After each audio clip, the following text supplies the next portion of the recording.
All right, everyone, Germany's economic situation is looking dire. Once the powerhouse of Europe, Germany has lost its edge and finds itself facing significant challenges.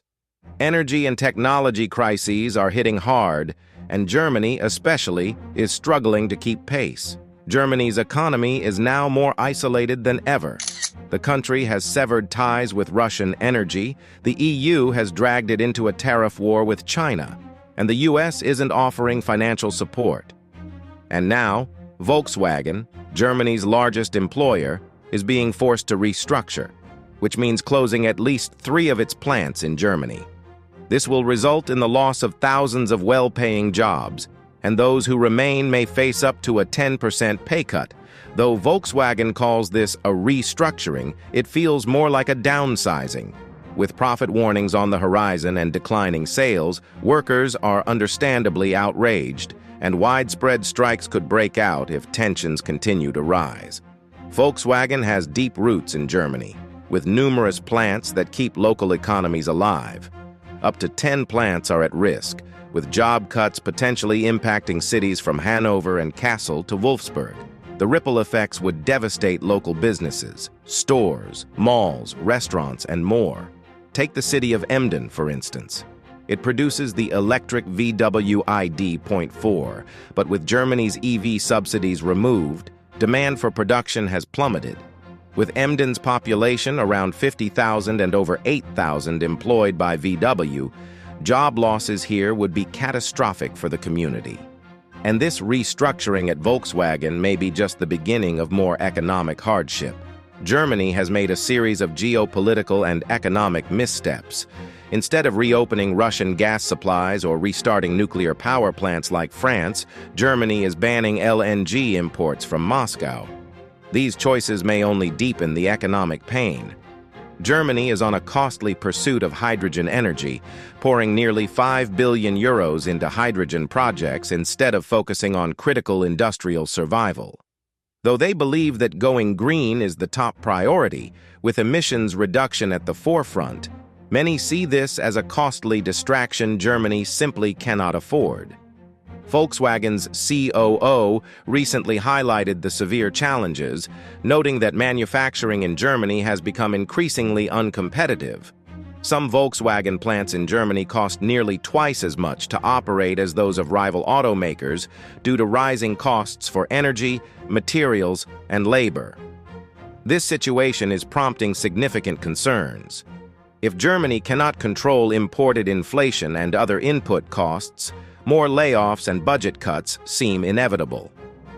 Germany's energy crisis is the driving force behind its manufacturing troubles.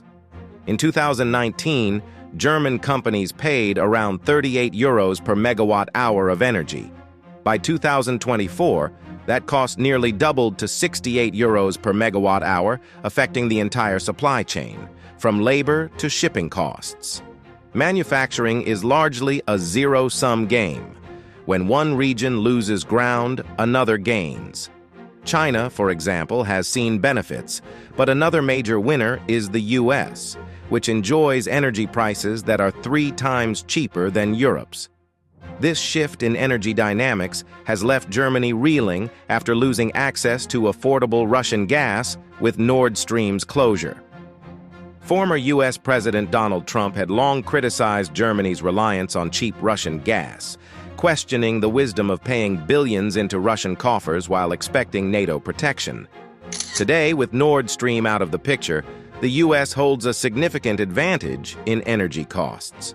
Back when energy prices in Europe matched those of the US, companies like Volkswagen could compete effectively with American brands.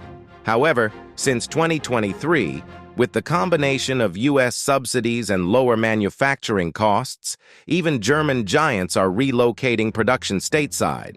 Volkswagen, for instance, has plans to build a $2 billion plant in South Carolina, marking a significant shift in manufacturing power.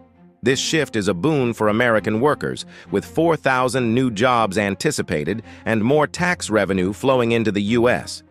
Similarly, Mercedes-Benz is establishing a major battery plant in the US, creating thousands more jobs.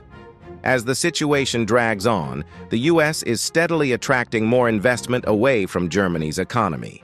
By 2025, the U.S. may even impose tariffs globally, which could hit German exports hard and further damage German industries. Some argue Germany's best move might be pivoting toward Asia, reducing its reliance on the U.S. consumer market and focusing on China instead. But even that path is narrowing. German automakers face fierce competition in China, with Volkswagen having to offer deep discounts on its EVs to compete with brands like BYD, NIO, and Tesla. While this strategy might help maintain market share, it erodes margins and impacts profits back in Germany, threatening more jobs. In China's aggressive market, competition is ruthless, with companies sacrificing profits to gain market share. This relentless environment is tough on profit-focused German brands, even those catering to luxury buyers, as Chinese companies now target these segments with lower-cost alternatives. For example, Xiaomi's SU7 sedan outcompetes the Porsche Taycan, while China's Wangyang SUV costs half of its Mercedes counterpart. Germany's automakers aren't just contending with costs, they're also grappling with a technological disadvantage.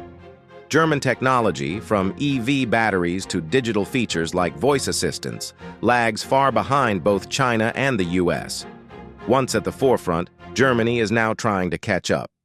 The EU's recent tariffs on China were intended to shield the European auto industry, but there may be a deeper objective, encouraging joint ventures between Chinese automakers like BYD and NIO and EU companies.